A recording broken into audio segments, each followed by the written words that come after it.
Queridos, eu tenho uma palavra do céu para compartilhar com você nessa noite. E essa palavra ela vem bem de encontro com a atual circunstância que a gente vive. Eu quero falar sobre prosperar em tempos de crise. Prosperar em tempos de crise.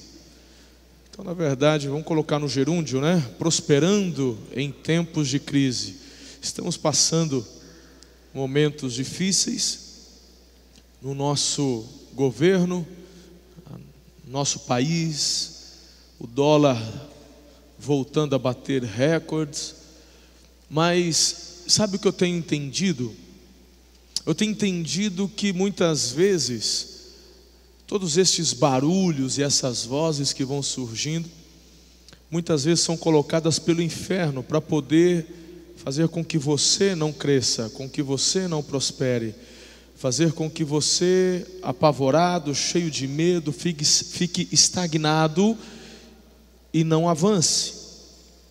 Você acabou de declarar aqui: vou avançar, não vou temer, meu alvo é Cristo. Para deixar bem claro, querido, você precisa relembrar comigo qual é o nosso entendimento de prosperidade. Não é verdade? O que é prosperidade? Prosperidade é a ausência de necessidade. A prosperidade, querida, é você viver alegre. Prosperidade é você ter uma vida abundante. Prosperidade é não faltar no teu coração, na tua vida, a paz, a alegria de Jesus. A gente vê, através da vida do apóstolo Paulo, os demais apóstolos, que neste mundo nós passamos por problemas, aflições, situações difíceis, mas mesmo enfrentando-as, somos prósperos. Somos prósperos. Mesmo no momento da doença, mesmo no momento da dificuldade, se estamos nas mãos do Senhor, se confiamos no Senhor, somos prósperos. Eu não sou apenas próspero quando eu estou tendo mês após mês crescimento nos meus negócios, recebendo mais e mais aumentos de salário. Não, eu sou próspero, querido, porque o Senhor habita em mim, eu sou dele, o meu alvo é Cristo, a minha pátria é a pátria celestial, e eu não caminho por vista, eu caminho por visão. O cristão, ele caminha por visão, ele caminha por fé e não por aquilo que ele vê e não pelas circunstâncias que o circundam, que o rodeiam. Um dos homens que marca a minha vida e que prosperou em tempo de crise foi José. Por isso eu peço que você abra sua Bíblia lá no livro de Gênesis, capítulo 39, Gênesis capítulo 39. Vamos estudar um pouquinho, vamos aprender com José a prosperar em tempos de crise. Vamos prosperar, vamos crescer, vamos avançar. Acompanhe comigo no capítulo 39 de Gênesis, os 5 primeiros versículos. Preste bastante atenção, diz assim: José havia sido levado para o Egito, onde o egípcio Potifar, oficial do faraó e capitão da guarda, comprou dos ismaelitas que o tinham levado para lá. O Senhor estava com José, de modo que este prosperou e passou a morar na casa do seu senhor egípcio. Espera aí, vamos fazer uma pausa, porque isso aqui vem exatamente de encontro com o que eu acabei de dizer a vocês. Você prestou atenção no contexto? O que Potifar fez com José? Ele o quê? Comprou José. Isso significa que José era o quê? Escravo. E escravo de Potifar, dentro da casa de Potifar, Deus fez José o quê? Quando este percebeu que o Senhor estava com ele, e que o fazia prosperar em tudo o que realizava, agradou-se de José e tornou-o administrador dos seus bens. Potifar deixou a seu cuidado a sua casa e lhe confiou tudo o que possuía. Desde que o deixou cuidando de sua casa e de todos os seus bens, o Senhor abençoou a casa do egípcio por causa de José. A bênção do Senhor estava sobre tudo o que Potifar possuía, tanto em casa como no campo. Queridos, outro parênteses, eu nem entrei na mensagem ainda. Não me importa o que a Dilma diz, o que o Congresso diz, o que os economistas dizem. Eu sei, querido, que onde estiver o homem de Deus, a mulher de Deus, ali está o favor do Senhor. E, querido, até o incrédulo é abençoado por causa do Filho de Deus, dos filhos de Deus. Querido, Deus pode fazer prosperar a empresa do seu patrão só por tua causa. Mas nós vamos aprender com José aqui, como é que funciona esse negócio. Agora Gênesis 39, versículo 23. O carcereiro não se preocupava com nada do que estava a cargo de José, porque o Senhor estava com José e lhe concedia bom êxito em tudo o que realizava. O tal do José, que estava na casa de Potifar e se tornou administrador da casa de Potifar, agora no versículo 23 ele já se encontra na cadeia, na prisão, no cárcere. E aí cai por terra, meu irmão, essa palhaçada de teologia da prosperidade, que o homem de Deus nunca passa problema, de que o homem de Deus, o filho de Deus, nunca tem dor de barriga. E novamente cai por terra o que eles ensinam acerca da prosperidade. Como é que eu posso afirmar que José era próspero sendo escravo? Não, mas ele prosperou, amém, na casa do... Mas e agora que ele está na cadeia? Como é que eu faço? Essa equação prosperológica, como é que eu faço com ela? Não fecha, não dá certo. E de repente ele se vê na prisão, e daqui a pouco vocês vão entender o porquê. Para quem não conhece, mas vocês são líderes que leem a palavra, eu sei que vocês sabem o porquê. Nós vamos relembrar. E de repente ele está agora aprisionado num calabouço, e novamente a Bíblia diz que José prosperava na cadeia. Vamos para o capítulo 41, verso 49. Capítulo 41, versículo 49. Assim José estocou muito trigo como a areia do mar. Tal era a quantidade que ele parou de anotar, porque ia além de toda a medida. José, que foi vendido como escravo na casa de Potifar, foi parar na cadeia. Agora o capítulo 41 já o tem como o subfaraó. Vamos colocar, vamos inventar essa posição. Ele era o subfaraó, porque depois dele só faraó mandava.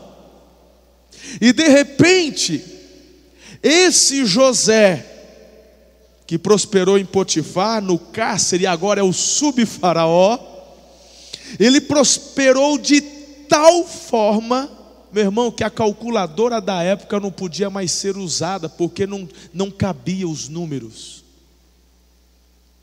É isso que o texto está dizendo. Eles pararam de anotar, porque não havia medida conhecida na época para registrar o tamanho da prosperidade de Deus sobre a vida de José. Capítulo 41, versículo 52 diz: ao segundo filho chamou Efraim, dizendo: Deus me fez prosperar na terra onde tenho. Nós não gostamos destas duas palavras juntas. Nós não entendemos, a nossa mente humana e a nossa fé, o nosso cristianismo atual, que é ensinado por aí na igreja brasileira, não consegue colocar no mesmo nível a palavra prosperidade e sofrimento. Para eles, para a teologia brasileira atual, são coisas antagônicas, mas quando eu me volto para a palavra, elas podem caminhar juntas. Eu não estou dizendo que devem caminhar juntas, mas eu vejo na Bíblia que elas podem caminhar juntas. Eu não sei, querido líder, meu querido irmão, se você aqui atravessa um tempo de crise, de sofrimento, mas eu quero declarar a você que o Senhor pode te fazer próspero, mesmo nesse tempo de crise, tempo de caos, de problemas. Depende da sua atitude. Por isso que precisamos aprender com José. Queridos, nós estamos vivendo um tempo onde os escândalos financeiros no Brasil batem recordes. Números são camuflados. Mas dizem especialistas que o rombo, Petrobras e todas as estatais e tal, margeia a casa do R$ 1 trilhão. Falam-se de 80 bi, 30 bi.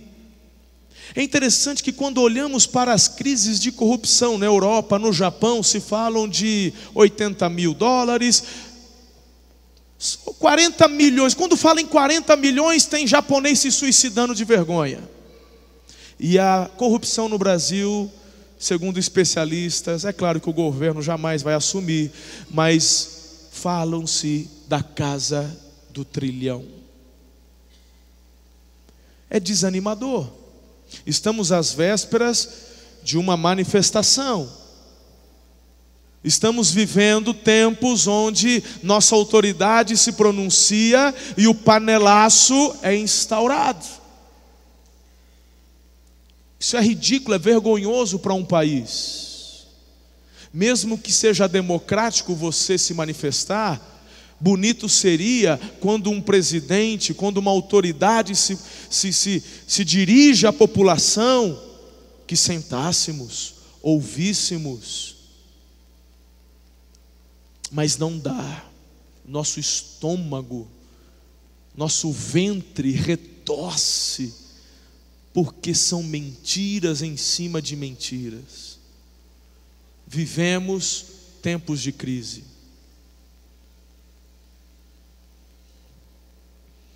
O que vamos fazer, queridos? Como homens e mulheres de Deus, como vamos reagir? O que vamos fazer? E a igreja? O que a igreja vai fazer? Como que a igreja vai se comportar? Como que a igreja vai reagir?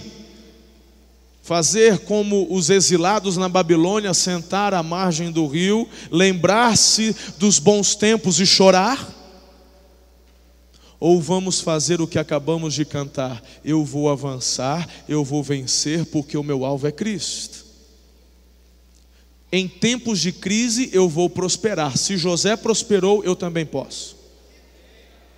Depende, meu irmão, da forma como você vai reagir. Eu tenho algumas lições na vida de José que me inspira a prosperar em tempos de crise, em tempos de sofrimento. O primeiro ponto que eu queria que você aprendesse, meu irmão, para você prosperar em tempo de crise, é ter um grande sonho. Lá em Gênesis 37, versículos de 5 a 9, esses versículos dizem o seguinte: certa vez José teve um sonho, e quando contou a seus irmãos, eles passaram a odiá-lo ainda mais. ouçam o sonho que tive, disse-lhes.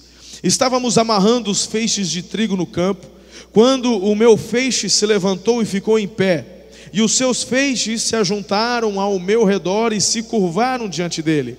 Seus irmãos lhe disseram: então você vai reinar sobre nós, é isso? Quer dizer que você vai governar sobre nós? E o odiaram ainda mais por causa do sonho e do que tinha dito. Depois teve outro sonho e contou aos seus irmãos: tive outro sonho, e desta vez o sol, a lua e 11 estrelas se curvavam diante de mim. Quer prosperar em tempo de crise? Tenha um sonho, um grande sonho.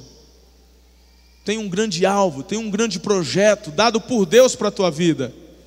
Não é simplesmente um sonho que você, já que eu não tenho, deixa eu bolar um aqui. Não, é um sonho gerado no jejum, gerado na obediência, gerado diante e debaixo dos princípios da palavra de Deus. É um sonho dado pelo amado Espírito Santo a você. E é interessante que quando eu olho para o Senhor, quando eu olho para a palavra de Deus, Ele fala: eu tenho um sonho para com vocês. O meu plano para com vocês é de fazê-los prosperar e não de lhes causar dano. Aleluia, nós já temos, meu irmão, o pontapé inicial. Se o propósito, o desejo, o sonho de Deus é olhar para nós e fazer-nos crescer, avançar e nos fazer prosperar, meu irmão, em primeiro lugar tem que crer nisso. E eu tenho que ter um grande sonho. E esse meu sonho tem que estar atrelado com a vontade e com os sonhos que Deus tem para a minha vida. Quando eu falo de sonho, meu irmão, você não tem que pensar e projetar apenas a sua prosperidade financeira neste mundo. Isso tem que vir em segundo plano para você, ou terceiro, ou quarto. Dinheiro vem e vai. O dinheiro que você tem na poupança não significa nada. Pode vir um governo qualquer e congelar o que você tem, pronto. Eu tenho terras. Meu irmão, eu já vi, eu sou novo, mas eu já vivi algumas eras aí. Eu já vivi tempos de um terreno valia muito e depois não vale mais nada. Eu já vi eras onde uma coisinha de nada passou a valer muito. Isso não é garantia, meu irmão, do seu futuro.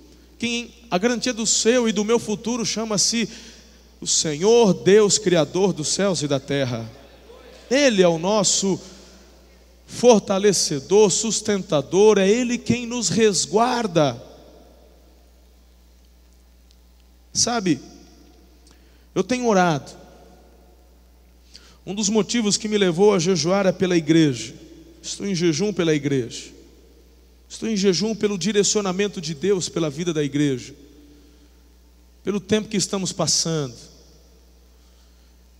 para que não erremos no direcionamento que o Senhor Deus tem para nós. Não podemos errar, mas são tantas as vozes que ecoam, queridos, que se não estivermos sensíveis à voz do amado Espírito Santo, podemos confundir. Acabei um pouquinho antes de vir para cá, recebi a ligação de um pastor, de um colega, um pastor muito jóia, tem crescido, conhecido de vocês. E ele compartilha: pastor, está difícil esse ano. Eu não me lembro quando foi que tivemos um início de ano tão difícil. E eu disse para ele: queridos, vamos continuar marchando, porque nós andamos por fé e não por vista.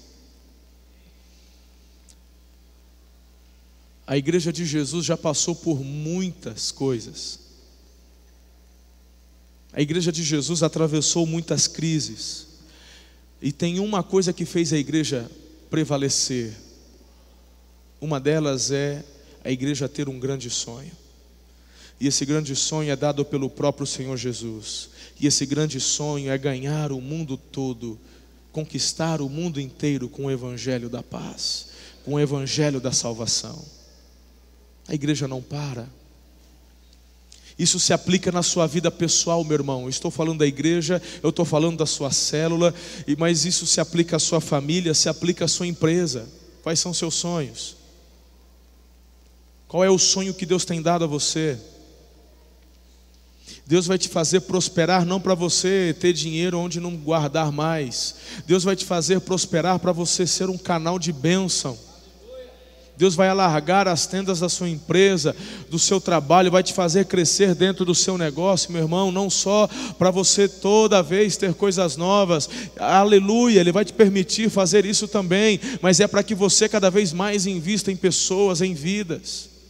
Veja quantos outros ao seu redor que fazem a mesma coisa que você faz e que já estão fechando as portas, mas você, meu irmão, pode não estar batendo recordes de venda. A tua venda esse ano, com comparação ao ano passado, pode estar bem menor, mas compare com os outros que estão ao seu redor, querido, e veja se não é a boa mão de Deus fazendo você prosperar em meio ao sofrimento, em meio a tempos de crise. Mas onde está o teu sonho? Se o seu sonho não estiver em glorificar a Deus, servir a Deus, abençoar vidas, pessoas, o reino de Deus,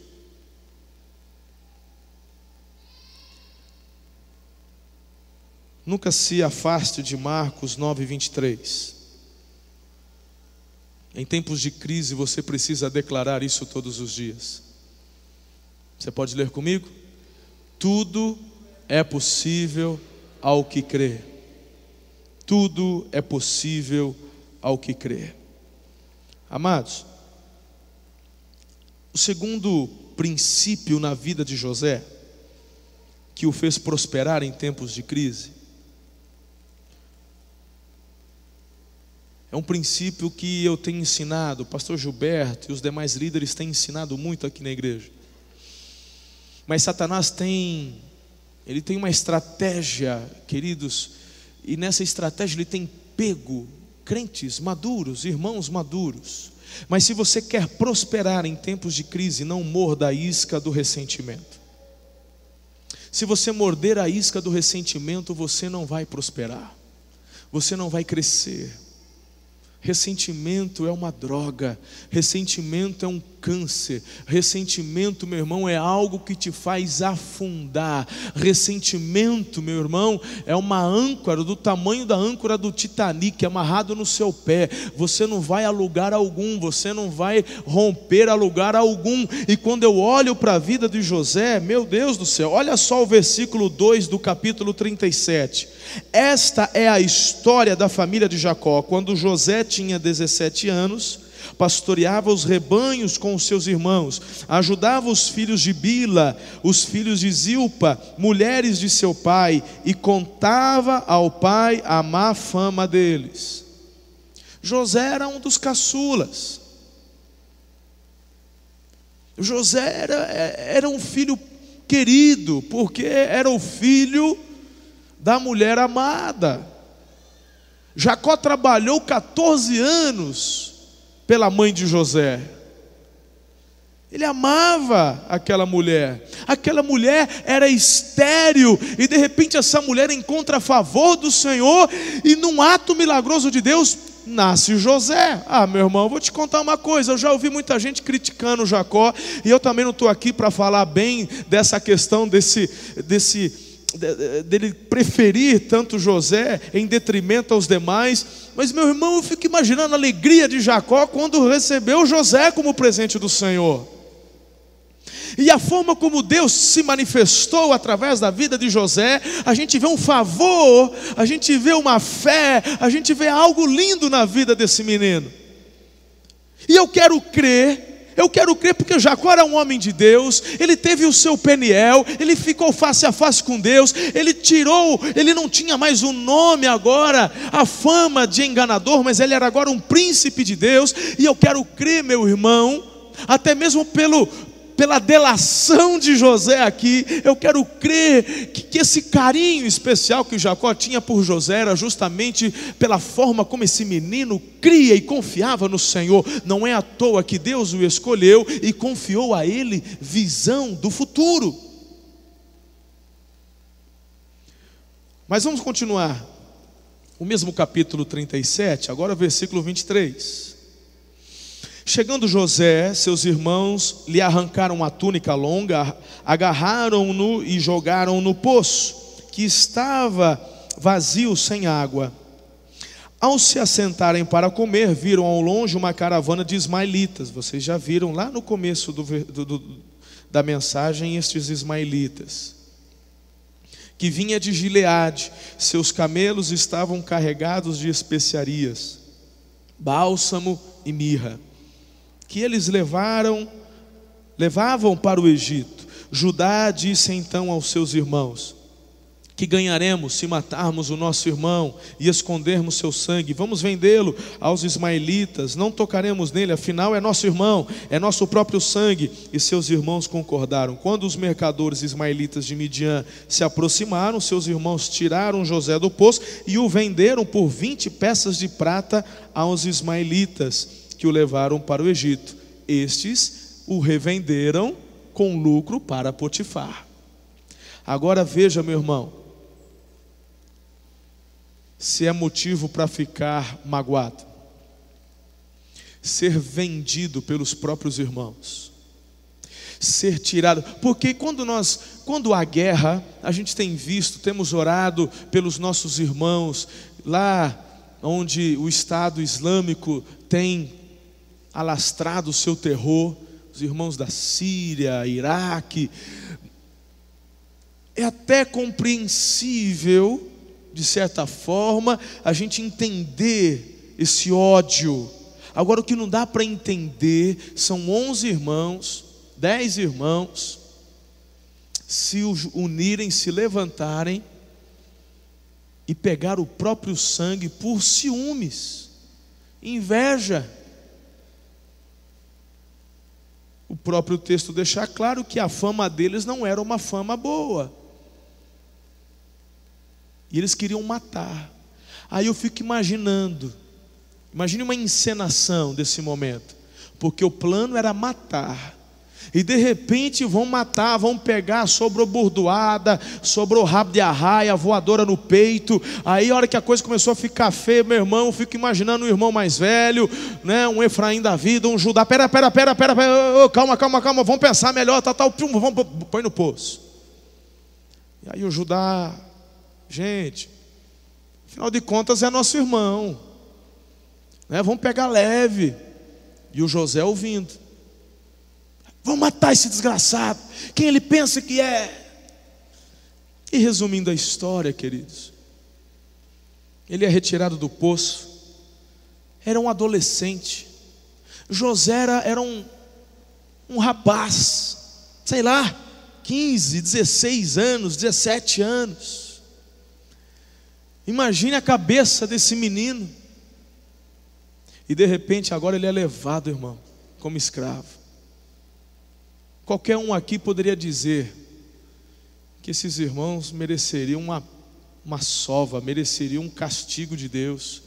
Mas quando eu olho para a história decorrente de José, eu não o vejo reclamar, eu não o vejo murmurar. Ele não morde a isca do ressentimento, porque se ele tivesse mordido a isca do ressentimento, ele não prosperaria, porque o ressentimento te faz parar, a mágoa te faz estagnar. E de repente, meu irmão, você está ouvindo a mentira do capeta que você não prospera por causa da crise do Brasil, e é mentira, você não prospera por tua causa, você não prospera por culpa tua, porque você mordeu a isca do ressentimento. E quando mordemos essa isca, irmão, nós ficamos presos. Eu gosto de assistir um programa, fala Mergulhados no Pântano. E são uns doidos lá dos Estados Unidos, não sei de que região, New Jersey, sei lá, uma região que é meio alagada lá, né? E rapaz, tem muito jacaré, crocodilo. E os caras pensam num povo corajoso. O trabalho deles é caçar jacaré e crocodilo. Jacaré é o que a gente tem lá, e crocodilo. E te digo mais, rapaz, tem mulher que pesca sozinha, ela e a filha. Aí eles pegam, sabe o quê? Pegam uma corda, amarra, e aí deixa pendurado um anzolzão, rapaz, desse tamanho, daqueles de pegar tubarão. e coloca ali um frango. Normalmente eles usam frango, né? Quanto mais podre, melhor. Tem que estar mal cheiroso para chamar o jacaré.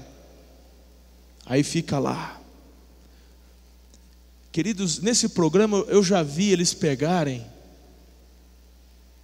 jacaré de 4,5 metros, crocodilo, 4,5 metros, para lá de 500 quilos. O bichão vê aquele fedozão, meu amigo, ele vem, rau. A hora que ele morde achando que está tudo bem, que ele é o bonzão, que ele é o fortão, a hora que ele tenta ir embora, não vai. Mas o que está acontecendo? Você mordeu a isca do ressentimento, filho. Ele olha do lado, ele não entende nada, ele só vê o pântano, ele quer sair fora, ele tenta de novo e não vai. Tem um anzol agarrado na boca. Querido, morder a isca do ressentimento é fazer como esse crocodilo. Satanás coloca a isca podre, não é nada cheirosinho, não é nada, meu irmão, tudo que está relacionado a mágoa, a ira, que está relacionado a ressentimento, isso é podre. O Satanás coloca, você vai lá e morde, e quando você morde, meu irmão, se ninguém for lá tirar o anzol da tua boca, teu fim é morte.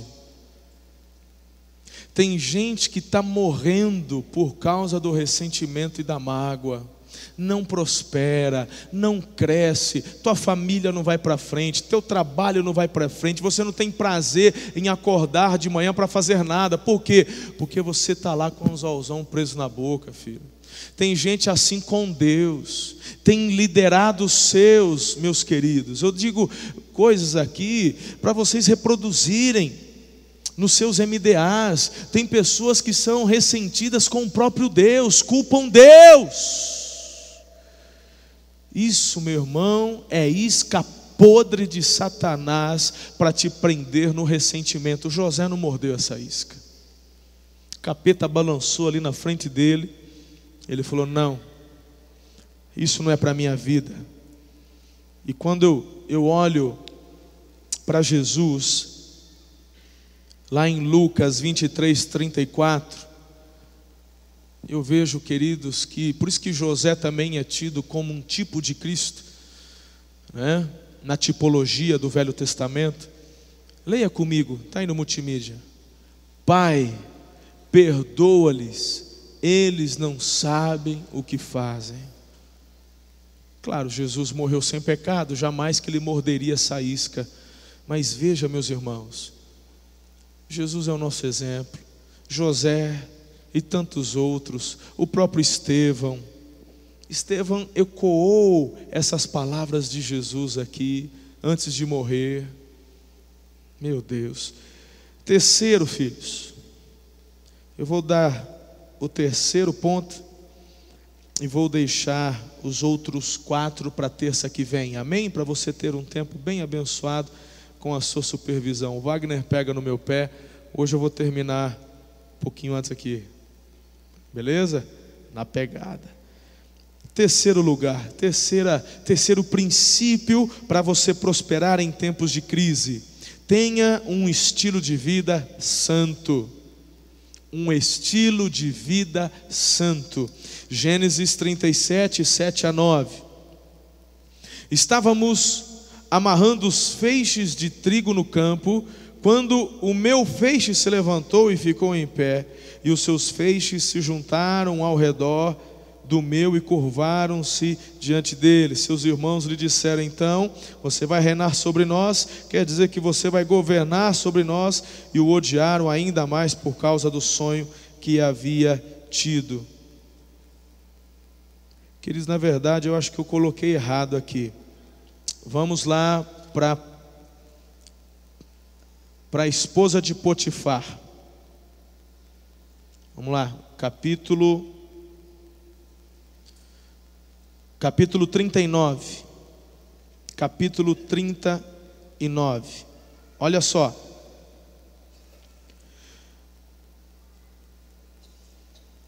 Versículo 6. Assim deixou ele aos cuidados de José tudo o que tinha, e não se preocupava com coisa alguma, exceto com a sua própria comida.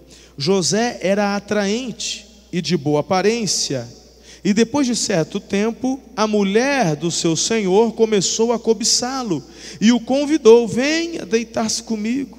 Mas ele se recusou e lhe disse: meu senhor não se preocupa com coisa alguma de sua casa, e tudo o que tem deixou aos meus cuidados. Ninguém desta casa está acima de mim, e nada me negou a não ser a senhora, porque é a mulher dele. Como poderia eu então cometer algo tão perverso e pecar contra Deus?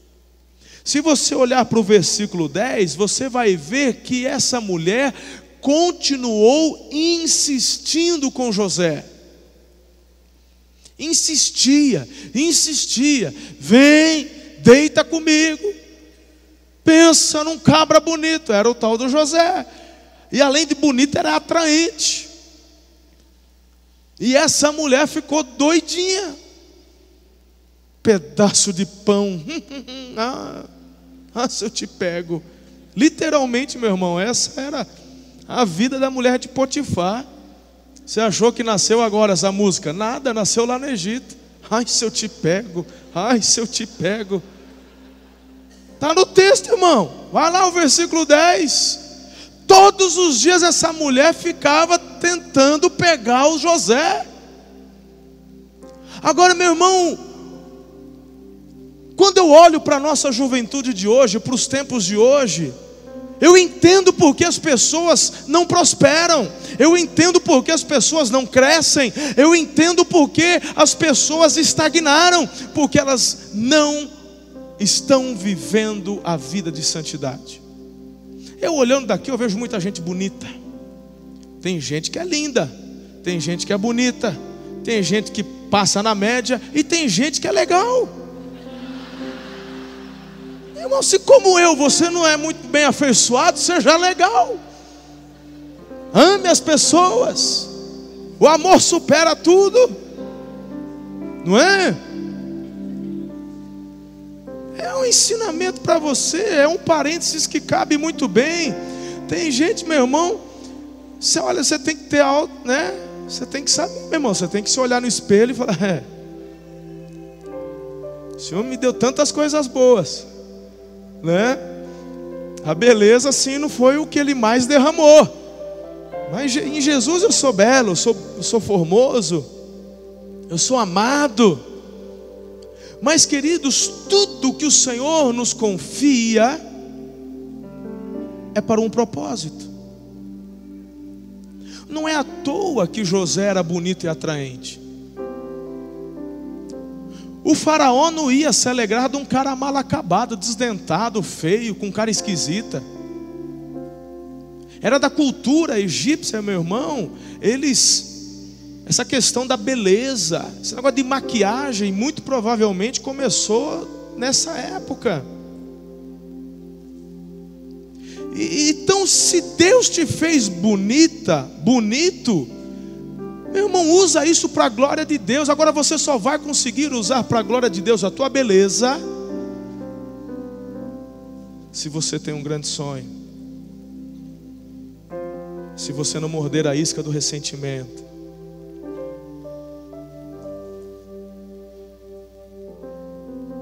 Queridos, eu tenho olhado para a nossa juventude e para as juventudes de outras igrejas. É triste ver como estamos usando o que Deus nos deu de forma errada. Meninas usando a sua beleza para humilhar rapazes e se promover e se orgulhar. Rapazes usando da sua beleza e da sua boa argumentação para cada dia ficar com uma menina, ou quando começa um namoro, tirar a virgindade dessa menina. Nenhuma menina se entrega só porque ela, hoje eu quero namorar, porque não existe isso. Toda mulher sonha, toda menina sonha com um casamento, toda menina sonha com um vestido branco, e toda menina sonha com aquela lua de mel de conto de fadas. A pergunta é: por que a menina se entrega? Por causa do miserável do camarada que não tem uma vida santa, e pela influência que ele tem como homem sobre a mulher, e muitas vezes pela deficiência na família, porque o pai não protege a filha com amor, carinho e atenção. Então aquele menino abusa da sua beleza, da sua lábia, e viola aquela menina, que fica marcada para sempre. Eu, piegas? Não. Eu só creio na palavra de Deus, e o que ela diz não foi para ontem apenas, é para hoje e é para amanhã. Responsabilidade com o que Deus nos dá. Responsabilidade. Se Deus te deu boa eloquência, eu me lembro do Alexandre em 2008. O Alexandre, um camarada super comunicativo. Você me permite falar, filhão? Ele sempre foi esse irmão alegre. Mas na época nem tinha direito o Empório São João, era só o Pateco. Depois que lançaram o Empório, ele só falava do arroz Pateco. Só. Era na igreja, era fora da igreja. Quando eu olhava para o Wagner, eu só via Palmeiras e Aia. Quando eu olhava para o Eliezer, Fabrício, eu só enxergava Corinthians.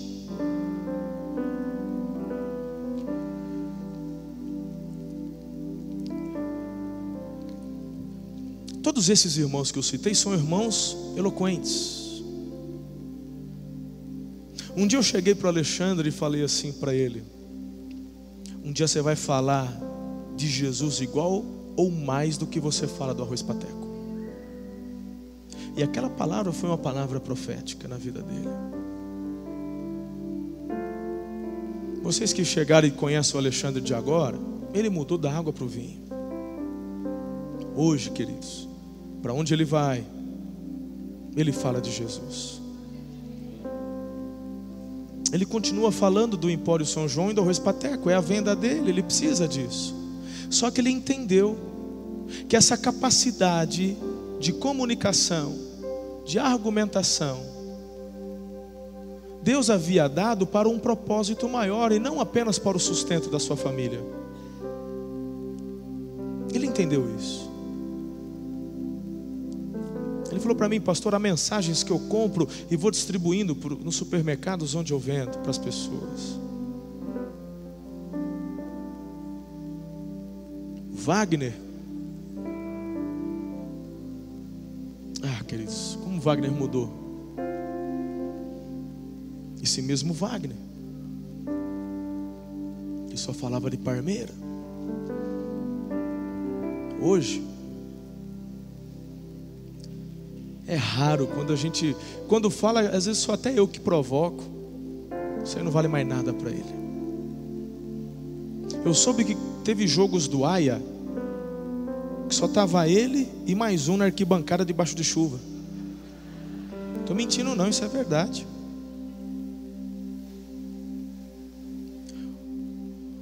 Hoje, o que Deus deu para ele, essa capacidade de... Ele sabia que de alguma forma ele podia levantar o time. O Aia jogando podia estar levando uma lavada, meu irmão, mas debaixo de chuva, ver um torcedor debaixo de chuva, ele sabia o recado que ele queria mandar.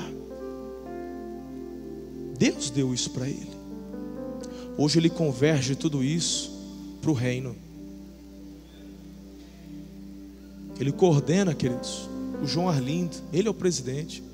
E eu confio às cegas. Ele faz um trabalho extraordinário, junto com os demais. Eu não quero ser indelicado aqui com os demais líderes, mas Deus tem dado para ele.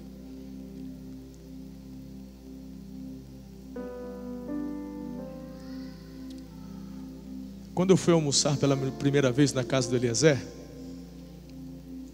eu nunca vou me esquecer, tinha um quadro do Corinthians campeão, o primeiro campeonato mundial de 2001, 2000, sei lá.